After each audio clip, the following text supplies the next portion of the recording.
Jahanara issue নিয়ে গতকালকে আমি যে নিউজটা করেছিলাম এবং সেই ইন্টারভিউর পরে আমরা দেখেছি যে তাকে জাস্টিস মানে বিচার, সঠিক বিচার যেন তিনি পান, তিনি যেন আইনি সুদৃষ্টি পান।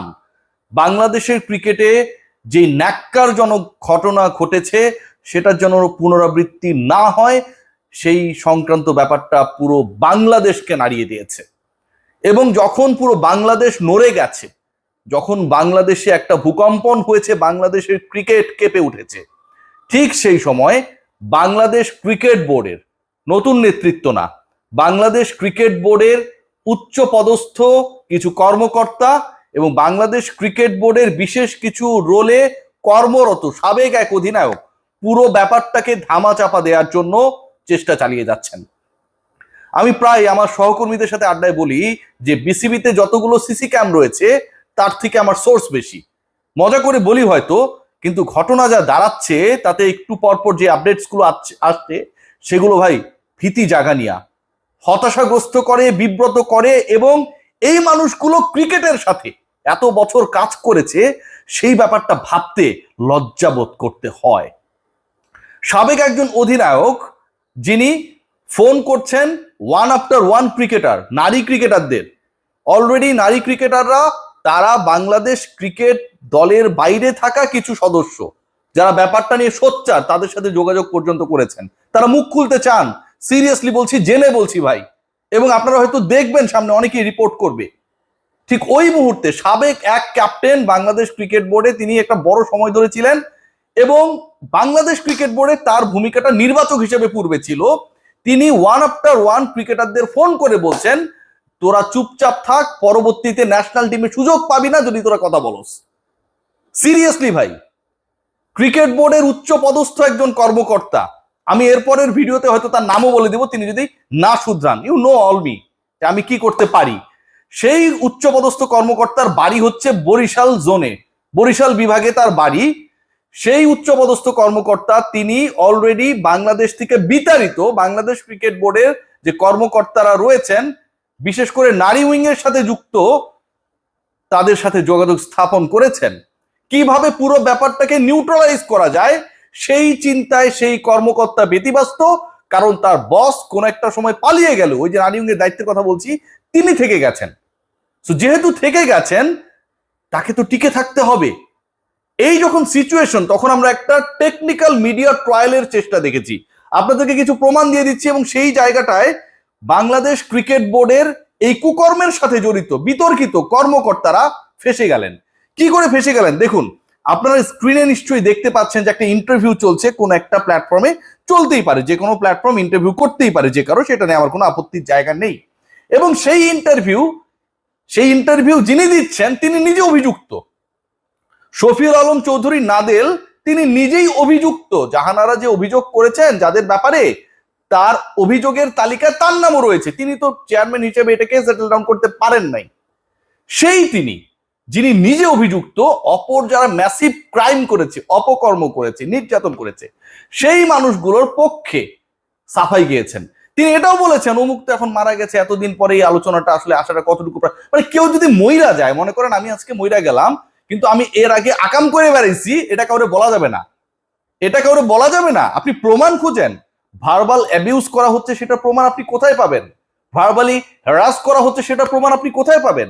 জাহানারার পিরিয়ড কবে শেষ হবে আর কবে জাহানারাকে কাছে নেবে, সেই বিখ্যাত সাবেক বাঁহাতি পেসার, এই খবরটা কি তিনি কোনো লাইভে এসে বলেছিলেন ফেসবুকে? তিনি মাইক্রোফোন নিয়ে লাউড স্পিকার অন করে বলেছিলেন? কোনো জনসভায় বলেছিলেন? নাকি কোনো ডিভিডি প্লেয়ার বাজারে ছেড়ে দিয়েছিলেন? নাকি কোথাও পোস্টারিং করেছিলেন? প্রমাণ খোঁজেন। একটা নারীকে অপদস্থ করতে, ছোট করতে এত বড় ঘটনা ঘটে গেল, সেই ব্যাপারে আপনাদের বিন্দুমাত্র লজ্জা লাগে না? আপনারা প্রমাণ খোঁজেন। আমাকে কেউ কোনো একটা পশুর বাচ্চা বলে গালি দিল, কাছে আইসা প্রমাণ দিব আমি? বাংলাদেশ ক্রিকেট বোর্ডের ভেতরে এই নির্যাতকদের বসবাস। ইন্টারেস্টিং পার্ট কি জানেন? ধরা খাইলো কিভাবে দেখেন, খুবই ইন্টারেস্টিং, আমার ভিডিওটা প্লিজ দেখবেন। যখন এই ঘটনাটা ঘটলো, মানে ওই যে ইন্টারেস্টিং কথাটা বললাম যে এক জায়গায় এসে তারা হচ্ছে ইন্টারভিউ দেওয়া শুরু করলো, ঠিক ওইখানটায় গিয়ে বাংলাদেশ জাতীয় দলের সাবেক ক্যাপ্টেন রুমানা আহমেদ তিনি কমেন্ট করেছেন। দেখুন, নাদেল সাহেব ভালো ভালো কথা বলছেন, হ্যাঁ এগুলো আমরা জানি না, হয় নাই, এটা ওটা হ্যান তেন। সেখানটায় রুমানা কমেন্ট করেছেন। রুমানা কমেন্ট করেছেন কি দেখেন, এটা রুমানার পার্সোনাল ফেসবুক অ্যাকাউন্ট, আমি শিওর হয়ে বলছি, ঠিক আছে? এমন না যে এটা অন্য কোনো রুমানা বলেছে, অন্তত আমার তো সেই জাস্টিফিকেশন করার সুযোগটা রয়েছে। লিখেছে, নাদেল স্যার খুব ভালো বলেছেন, থ্যাংক ইউ স্যার। স্যার আপনি কয়বার মেয়েদের প্র্যাকটিস দেখেছেন আর কয়বার মাঠে এসেছিলেন জানো, প্রশ্ন করেছে। এই যে মিস্টার নাদেল সাহেব, তিনি বিদেশ থেকে দেশে ভার্চুয়ালি চলে এসেছেন, যোগ দিয়েছেন, কনফারেন্সে যোগ দিয়ে দিয়েছেন, কিন্তু তিনি কতবার মেয়েদের প্র্যাকটিসে মাঠে গিয়েছিলেন সেই প্রশ্ন তুলেছে রোমানা। তার মানে তিনি যেহেতু মাঠে যায় নাই, ট্রেনিং সেশন দেখেন নাই, তার এই বড় বড় কথা। এবং ওই ট্রেনিং সেশনে যখন ফিজিক্যালি অ্যাবিউজ করা হতো ক্রিকেটারদেরকে, সেই ব্যাপারে তার মুখ কথা বলা, সেই ব্যাপারে তার অন্যদেরকে, শয়তানদেরকে বাঁচানোর চেষ্টা করাটা হাস্যকর। মনে পড়ছে না, পরে লিখেছে রোমানা, তার মনে পড়ছে না, কারোই মনে পড়েনি। রোমানার এই স্টেটমেন্টটা কি ইন্ডিকেট করে জানেন? এই স্টেটমেন্ট 100%, 1000%, 1,00,000% ইন্ডিকেট করে যে এই ক্লেমস গুলো জাহানারা আলম করেছেন আমার ইন্টারভিউতে, যে ডিউরিং দ্য প্র্যাকটিস সেশন মাঠে মঞ্জু গিয়ে এভাবে জড়িয়ে ধরতেন, তার হাত নিচ পর্যন্ত চলে আসতো, কানের কাছে যেতেন, ইভেন খেলা শেষে, সেটা প্র্যাকটিস বা মেইন ম্যাচ শেষে বুকিয়ে জড়িয়ে ধরতেন। সেই ঘটনাগুলো সত্য। যদি সেই ঘটনাগুলো সত্য না হতো, তাহলে সেই ঘটনাগুলো সত্য না, নাদেল যখন এই কথা দাবি করেছেন তখন জাহানারার কথা ভুলে যান, পৃথিবীতে জাহানারা নামে কোনো কিছু নেই। রুমানা আহমেদ গিয়ে ওই ভিডিওতে কমেন্ট করে যখন বলেন, নাদেল স্যার আপনি মাঠে কয়বার গিয়েছিলেন, কয়বার প্র্যাকটিস সেশন দেখেছেন, আমার তো মনে পড়ছে না, এটা মিন করে বুঝিয়ে দেয় যে মাঠে মেয়েরা এসবের শিকার হয়েছিলেন।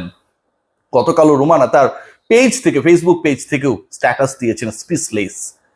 সত্যি ভাষা হারিয়ে ফেলছি, এই নির্লজ্জরা আমাদের সমাজে আমাদের এত কাছাকাছি বসবাস করে।